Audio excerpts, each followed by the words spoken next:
something very, very unique this season. Is we're going to pilot it in the winter. And Duran is a former Friday Night Light dad. He's been involved in FNL for, almost a decade, I want to say. He lives in the community as well. And I'm going to let Duran talk about what is going to be really, really new about Friday Night Lights in 2025, starting with the winter season and moving to the spring season. Am I teeing you up? I don't speak well like this guy does, so you're going to have to help me narrate like what I'm speaking about. But anyway, I've been part of the program for a long time. I've got a couple kids that come to the program, and always interested in seeing live scores. Always wonder, I'm sure all of you guys wonder, gosh, who's flipping the scores at the end of the game or at the end of the field. And so our team has been working on a platform basically to build out something where there'll be live scores for every single game on every field. And the referees are going to be using this app. So basically, instead of pen and paper, the referees are going to be using an app to score the game.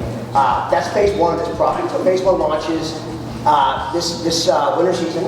Phase two, we're looking at actually having player profiles and athlete stats. So those are going to be the teams are going to be controlling the stats. So once a touchdown scored or something happens in the game, there's a scoring play, the parent on the team who's ever controlling it will be allowed to actually track the stats of that athlete. So what we're going to combine here is a really cool, and then there's a third layer of this that we actually have now, which is taking your camera and actually filming the play and then time stamping it to the play. And there's an AI clipping tool. So we're going to kind of layer those things in. Obviously, initially, it's just getting the scoring piece down.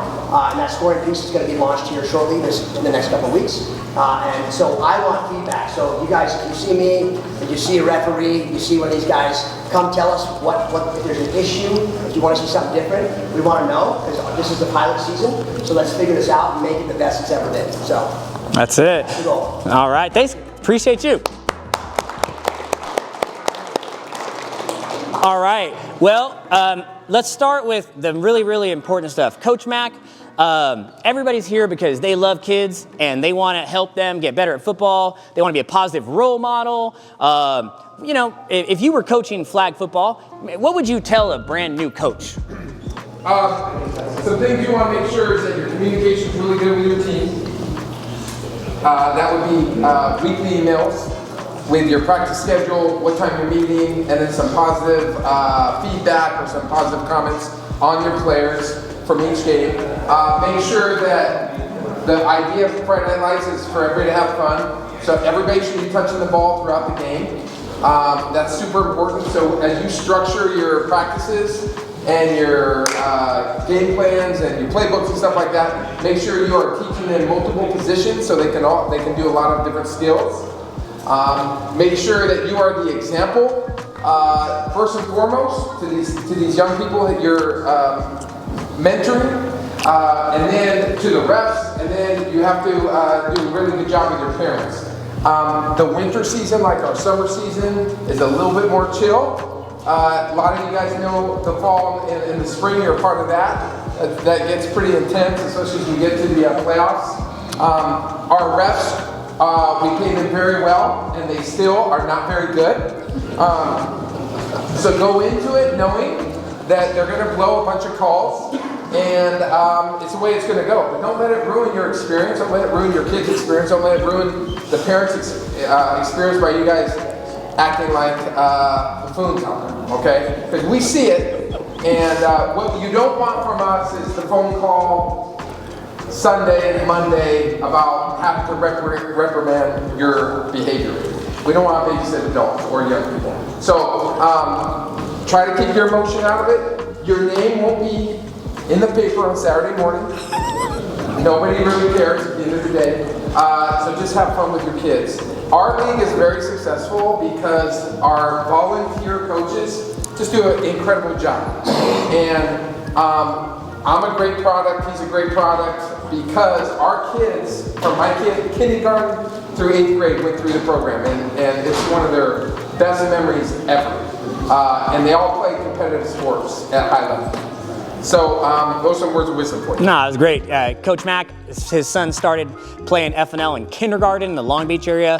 He was coaching me at Los Alamitos High School in 1998. So I've known Coach Mack for a long time. And when he got the head coaching job at Carlsbad High School in 2011, one of the first things he thought of was, let's do a flag football league for kids like they did in Los Alamitos and start building the community of football players. I will say this. Fridays should be chill. Like, your game's gonna be at 5 o'clock or 6 o'clock. You guys already have your schedules. Just get there 45 minutes before, do your practice, and then have a good time. Try not to be uber serious about it, because most people signed up for this thinking it would be a once a week Friday deal, and let's try to keep it to that. Some of you, I get it, are very, very zealous people about football, and if you want to email Coach Mack at tmcneil@carlsbadusd.net if you're interested in coaching football, that's great, but do not treat winter Friday night lights as if you're Bear Bryant coaching at Alabama some 50 years ago. It's not the same thing. So my words to you would be, start a group text if you haven't already done that. Get a group email going if you haven't already done that. Make sure you are charting or keeping somebody responsible for charting who's touching the football during the games. The last thing you want is to go a game or two and then a nice mom or dad says, hey, you know what? Jimmy hasn't touched the ball in 2 games. You may not even have realized that because you're so into the game, which we get, but you just want to be aware that everybody should be touching the football. What's the coolest thing about winter and summer Friday night lights? You can substitute on every play. Whereas in the fall and the spring, you have to sit out quarters. Whereas in the winter and summer, you can rotate in players, you can easily get them in different positions, easily get them access to the football, easily make sure they have a positive experience. Any questions so far on kind of the general vibe that we're trying to put out there to you? Kindness, positivity, be a good human. If there's a kid that misses game 1, misses game 2, shows up game 3, and you're frustrated because your plays aren't going as well, you have to kind of check your ego. You don't know if that kid is in a home that has custody issues. You don't know if that kid's other parent doesn't support athletics. Like, you get an hour or 2 with kids every Friday. Make it the best hour or 2 of their week. They are not going to remember if the UCLA Bruins beat the San Diego State Aztecs on January 17th at Poinsettia Park. They will remember the confidence you instilled in them. They will remember how you treated them, and those are really, really important things. Now, Coach Mack, we have 4 games over 3 weeks in the winter season. So the playoffs are going to come very, very quickly. Go ahead, Coach. Real quick on the 4 games in 3 weeks. Let's see if you do the math there. Hold on one second. You got this. You might play 2 in one night. That's it. We just got an email, and the lady was really upset that we were doing this to their child, that they had to play 2 games in a row. 40-minute game of flag football, 2 in a row. It's going to happen. And the kids are going to be okay. No, Coach. They're going to be just fine. All right? So just know they're going to play 2 in one night of flag football, 40 minutes. Just want to make sure everybody's clear on that. And we put it in multiple emails, so everybody's real clear on that. Okay, let's say you had a bad referee. Raise your hand. You're all going to have a bad referee this season. If it was really bad, we have a feedback form online. If you go to the NCCFNL.com, then click on the Coaches tab. That's for you. There's a feedback form that you click on it, and you can type on this PDF, save it, and email it to us. And you can say, hey, the referee didn't call a penalty the whole night. The referee was on his phone, or who knows. But tell us, because the only way to help these referees improve is to actually have some accountability. So we have to have that feedback form. Also, a nice coach named Matt Clark showed up tonight and was like, hey, Coach, I emailed you this past season or 2 seasons ago, and you didn't email me back. I said, Matt, I'm sorry, but if for whatever reason we miss an email, send it again. Or our cell phone numbers are at the bottom of our email signatures. Text us. Hey, look at this, or I could use some help with this. If you ever need a quick response, texting is probably your best way. And my number is 619-616-8272. It's on my email signature. It's on the website. Texting is the quickest response. Coach Mack, when the season ends, What are some takeaways you think some of these players should have from these coaches? That they don't complain to refs. All right, wait, who's allowed to talk to refs, coach? Just the coach. That's the other thing is, if you have an assistant coach, just make sure it's you two on the sideline. The sidelines get a little tight at times. We've had some high school guys, literally have like 4 guys going up and down on one team. We don't want that. It gets in the way of the parents. And you know, the coach should be the only one talking to the ref during the game. So they should learn to follow the rules, keep your mouth shut, compete, be humble, and have a lot of fun. Head coaches only talk to the refs. The referees have been instructed, if anybody else talks to you, you can warn them and then they get removed from the venue. If they will not leave the venue, the game is called and it's a forfeit loss for that team. So we've taken a pretty hard line approach with that because it actually has helped the league be smoother, and more importantly, it's helped the players have a better experience, because every once in a while there'll be some mom or dad or grandpa or uncle or you know, something like, and maybe they've had too many Mountain Dews and they show up to the game and they want to yell at the referees. It's like, that's not a thing. We don't want that. That's not what this league is about. If you have an uncle or grandparent that gets hyped up on Mountain Dew and wants to scream at the official, this is not the right league. There's a lot of flag football leagues you can play in though and do that. Oh gosh, I love questions. So, if a parent on your team is doing that, does the coach engage? Really good example. Hey, referee, you stink. Coach Mack, you're the head coach. I'm on your team. I'm a parent. I'm starting yelling at the ref. What are you gonna do? I'm gonna say, hey, I need you to be quiet. You don't understand. The refs are terrible, coach. Just encourage your son. You know, keep your mouth shut. Yeah, keep your mouth shut. Otherwise, you have to go. Ultimately, it's the coach's responsibility to manage their players and parents. Like, if you have a player who's taking off their mouthpiece, throwing it on the ground, taking off their flags, and just being a total jerk out there, like, we expect you to handle that. Also, let's talk about the attire. Shorts, no pockets at all, ever. I have seen players with dislocated fingers, but the worst is when I see the dads with the dislocated fingers. And I'm like, what happened to you? He's like, oh, I was pulling flags at practice. And the kid didn't have, 100%, it happens all the time. So really, really think about the safety part of it. Always wear a mouthpiece as well. The referees will not let the play happen without a mouthpiece. If you go to Dick's Sporting Goods or go to Amazon, you can buy mouthpieces for very cheap. If you wait until Friday night, it'll be $10 for a mouthpiece at the snack bar, okay? We do that on purpose to incentivize you to be prepared. Make sure that is all squared away. Now, the difference between winter and spring and summer and all that, in winter, the lineup card doesn't matter in terms of exchanging it with the other coach. As long as you have all 9 of your players there, the coach is not gonna check what quarter your players are playing, because your players can play in any quarter. There's also no 7 versus 9 player advantage rule. If some of this stuff is going over your head, that is okay. I'll send out a video that kind of explains this, and the rules explain it as well, and you can always call or text us. But the goal is for winter season to be super chill, show up, practice, have a good time. Everybody always asks, how did Coach Mack decide which team is gonna be in what conference? Really simple. The oldest kids play against the oldest kids, the youngest kids play against the youngest kids. That's it. So if there's the 3rd and 4th grade division, for example, let's say we have 20 teams, well, the 10 4th grade teams are gonna typically play against each other, and the 10 3rd grade teams will typically play against each other. At the end of the season, we are nerds, and we will sit down and look at all the teams and decide who should play in which particular playoff bracket. We've got the gold bracket, we've got the silver bracket, and sometimes we even do a bronze bracket just in case there was a couple teams that didn't win any games, and or they should be playing other teams that had similar type of seasons. Does that make sense? All right, it is 6:20. We want to get you out of here by 6:30. Coach Mack and I will stay here and talk to you all night. It's time for some questions from you guys. Real quick too, as a head coach, I would recommend that you keep your footballs and flags each week prior to your practice, unless you're just practicing. Keep your stuff, because the kids are going to leave. Super important. Yeah, that's a good call.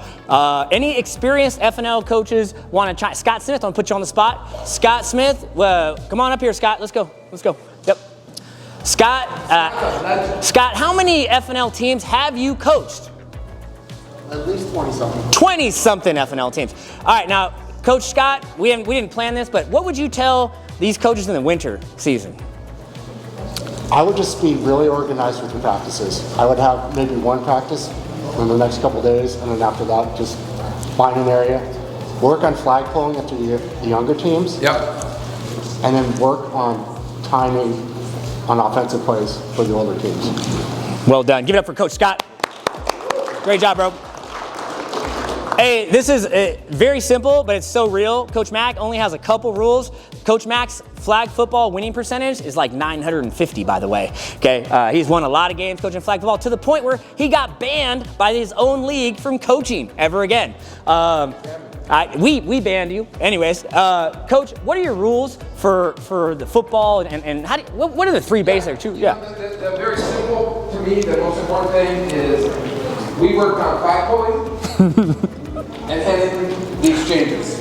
Because you drop it, you lose a possession or you lose it down. And how many, I can't tell you how many like really good teams we've had where the kid breaks 3 tackles or 3 flag pulls and they score and it costs us the game, where the first guy just was able to do it. So we did a lot of like angle pursuit stuff, 2-hand flag pulling, and then exchanging. That's why I said earlier is everyone needs to be able to carry the football so you have a good idea. And you're gonna have these glamorous passing tree routes and all that. It gets a little tougher throwing the ball, especially at the younger levels. I was just telling Coach Green, he has a son that's in 1-2. It's hard to throw at that level. It really is. As the 7th, 8th guys, they're chucking it around all the time. Another simple thing is the shotgun. If you have lower level people, I would just go under center. You know, literally it's real cute. You see the little kid down there, you know, trying to get the snap. But you go shotgun, it gets a little dicey with the young guys. And gals, yeah. Hey, absolutely. We have 8,000 kids in Carlsbad playing Friday Night Lights a year now, okay?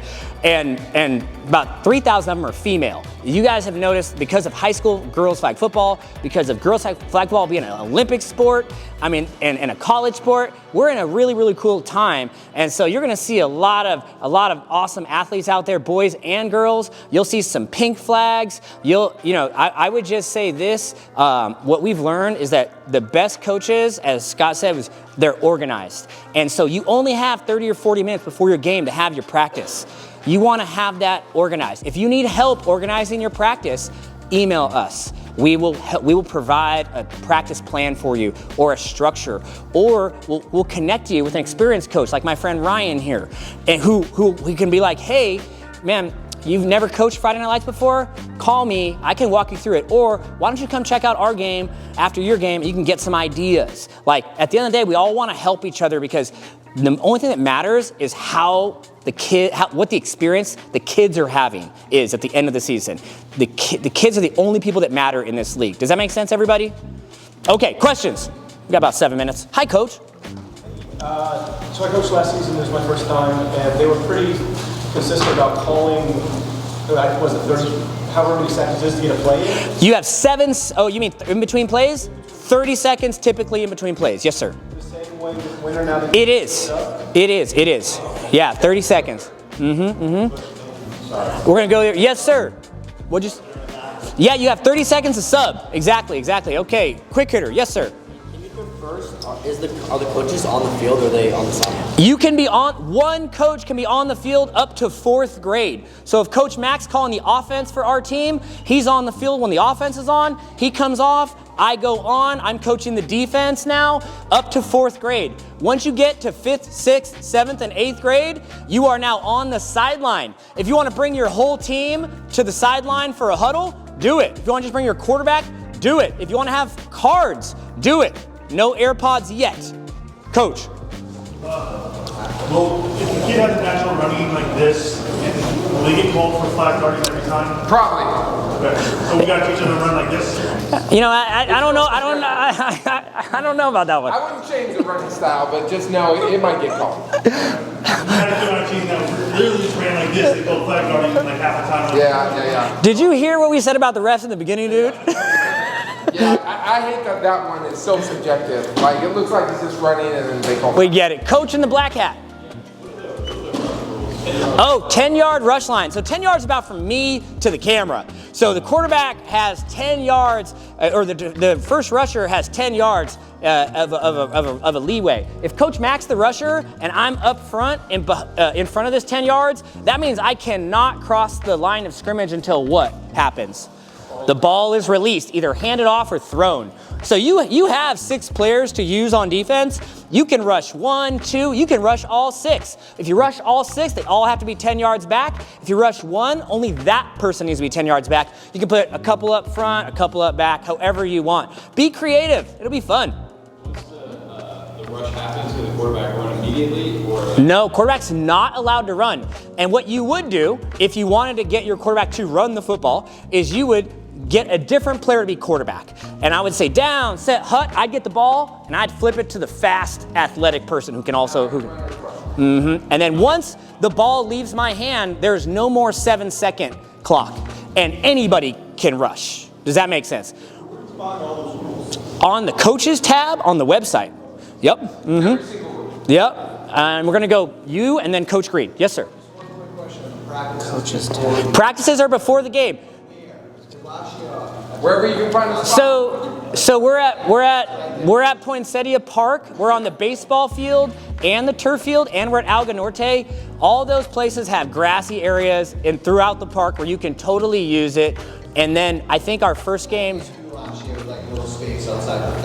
Yeah, you know what? With 8-year-olds, you don't need a ton of room. Let's be honest. You need about. Perfect. Yep, I know what that's like. Coach Green.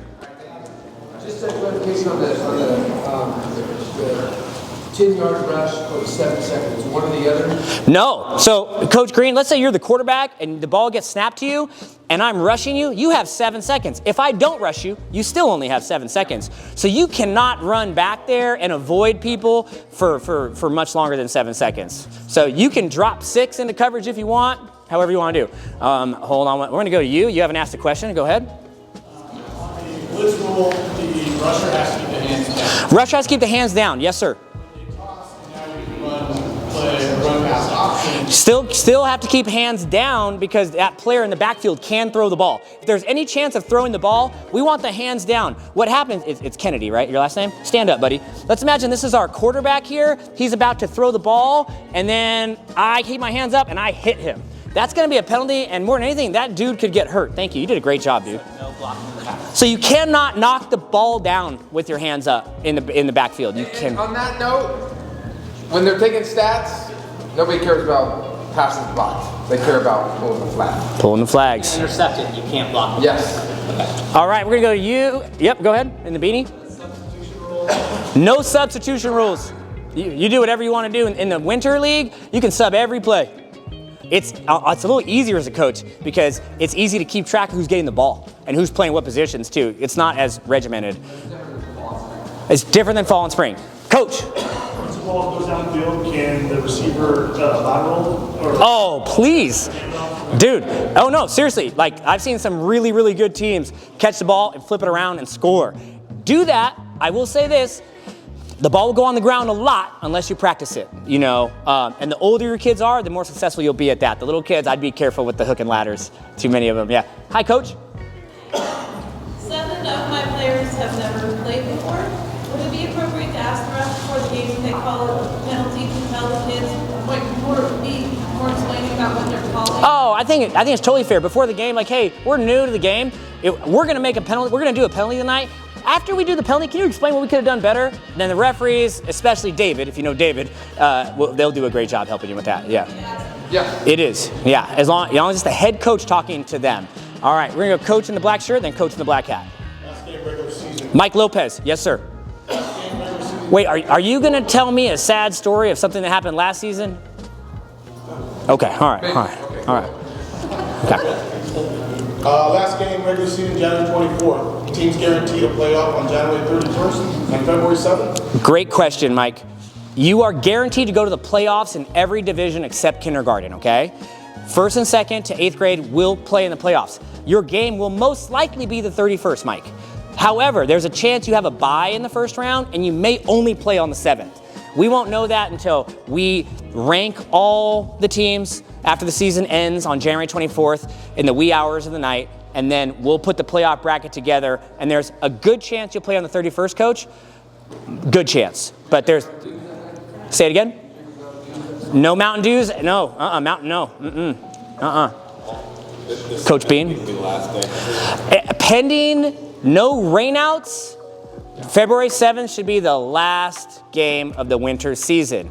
And the goal is to be done so that Valentine's night, there's no flag football. Because that'd be the next Friday night. And we all know that'd be a bad night to have flag football. Yeah, so obviously we hope there's no rain. Yeah, a coach in the red shirt. Question for practices. I know you say that, like, you know, you don't want people to get too crazy with stuff, but like, I want to have, like, I've been trying to have a practice during the week, but I can't conduct it until after 6, and I've called the offices, and Poinsettia doesn't have the lights on, so is there anywhere that we can do it? Because I can't do it during the day. No. There's no, we've never had any fields with lights ever, and in the winter season, we don't rent any practice fields because practices are supposed to be before the game. If you on your own want to on a Saturday morning or on a Wednesday evening, on your own, do a little informal meet and greet and or, you know, run through some plays or something, that's on you. But a lot of people signed up in the league, Coach, you know, not expecting to do that, right? If you can find a place with lights and you can do a little corner, go at it. You got it, Coach. Yes, sir. So the Poinsettia fields, the soccer fields, how full are they in winter league? Just trying to gauge how many fields might be partially open for, okay? The grassy areas in between the baseball field and the turf field are going to be lit, and those will be the areas to practice on. Presume that it's going to be full. All right. Yes, sir. I'm coaching kindergarten, and over half my team hasn't played, and we can't have practice before Friday. First of all, are all these rules every age group, top to bottom, like the throwing zones and all this stuff? Yes, sir. How tough is Friday going to be for me? I mean, we all had our first ever flag football game at some point. It was all a little bit of a challenge the first time. You're gonna, you know, I coached my daughter. She was a preschooler when she did FNL. It was a challenge getting them used to the ball dropping, the play's over. Yeah. You know, it's going to be, you know, you just take a deep breath, dude. You'll be all right. I have one other thing I forgot. We'll come back. Anyone else? 6:30. Okay. All right, it is 6:30. Everybody can leave as long as you have checked in with Kelly, have your flags, jerseys, and footballs. We will stay right here and answer any questions you have. Thank you. Thank you very, very much. Keep it fun. Keep it fun. All right, Trouts.